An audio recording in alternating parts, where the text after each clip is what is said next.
Buen día, hermanos. Me da mucho gusto estar aquí con ustedes en un nuevo devocional. Vamos a empezar con una oración para que Dios sea con nosotros y nos dé la sabiduría para poder entender su palabra. Señor Jesús, te damos gracias por este día que nos prestas. Gracias porque eres bueno. Te pedimos, Dios, que tú seas con nosotros, que tú abras nuestro entendimiento para poder leer tu palabra. Te damos gracias, Señor, porque tenemos la libertad de poder hacerlo. En el nombre de Jesús. Amén. Y bueno, yo puse por título a este devocional Fe que libera y confianza que provee. Y vamos a estar meditando en Mateo capítulo 17, del 14 al 27. Y hay algo que a mí me llamó la atención, fue que un padre desesperado llevó a su hijo endemoniado con los discípulos, porque estaba en esa condición y se sentía tan desesperado que lo que quería era sanarlo, pero lo llevó con los discípulos y no lo lograron. Vamos a leer el capítulo 17, versículo 17, y dice así: Respondiendo Jesús dijo: Oh generación incrédula y perversa, ¿hasta cuándo he de estar con vosotros? ¿Hasta cuándo os he de soportar? Traédmelo acá. Y reprendió al demonio, el cual salió del muchacho, y éste quedó sano desde aquella hora.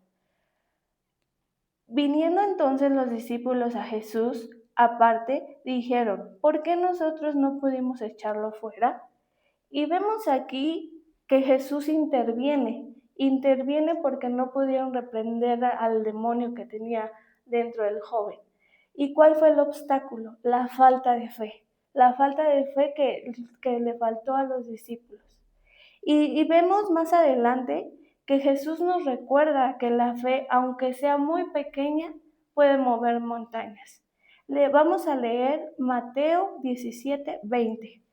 Y la palabra de Dios dice: Jesús les dijo: por vuestra poca fe, porque de cierto os digo, que si tuviereis fe como un grano de mostaza, diréis a este monte: pásate de aquí, allá, y se pasará, y nada os será imposible. También nos enseña Jesús que no es el tamaño de la fe, sino en quién está cimentada nuestra fe. Y a veces nuestra incredulidad limita lo que Dios quiere hacer a través de nosotros. Y buscando en la palabra de Dios vemos el significado de la fe. Podemos leer en el libro de Hebreos 11:1, que dice: Es pues la fe certeza de lo que se espera y la convicción de lo que no se ve. Más adelante en el versículo 6 leemos: pero sin fe es imposible agradar a Dios, porque es necesario que el que se acerca a Dios crea que la hay, y es galardonador de los que le buscan. Aquí, hermanos, yo quisiera meditar en dos preguntas que las pensaba en la semana y decía: ¿en verdad estamos creyendo que Dios puede obrar en nuestros imposibles?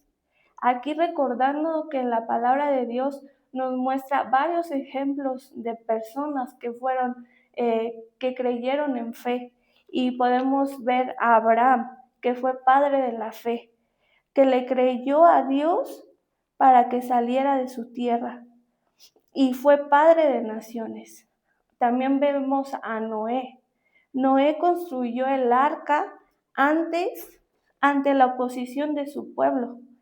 Y por último vemos a Moisés, cómo tuvo fe para poder guiar a los israelitas para que salieran de Egipto. La segunda pregunta que me hice fue: ¿estás alimentando tu fe con oración y ayuno? Así como nos enseña Mateo capítulo 17, 21, que dice: pero este género no sale sino con oración y ayuno. A veces en la vida diaria siempre nos enfocamos en nuestros problemas, en la enfermedad, en nuestra economía, en nuestro trabajo. Pero ¿qué estamos haciendo nosotros para alimentar esa fe? si estamos orando de verdad, si le estamos dando tiempo a Dios para poder alimentar esta fe. Y yo te invito que podamos aplicar todo lo que Jesús nos enseña a través de su palabra y que podamos apartar un tiempo para que podamos tener comunión con Él. También te digo que todo lo que Dios hace es bueno y si le creemos a Él y tenemos un fe como un grano de mostaza, ¿cuántas cosas no podríamos hacer? ¿Cuánto no podríamos creer y ver? ¿Y cuánto no podríamos hablar de las maravillas que Dios hace? Te invito a que medites estas dos preguntas y que pongamos en práctica lo que Jesús nos enseña. Que Dios te bendiga.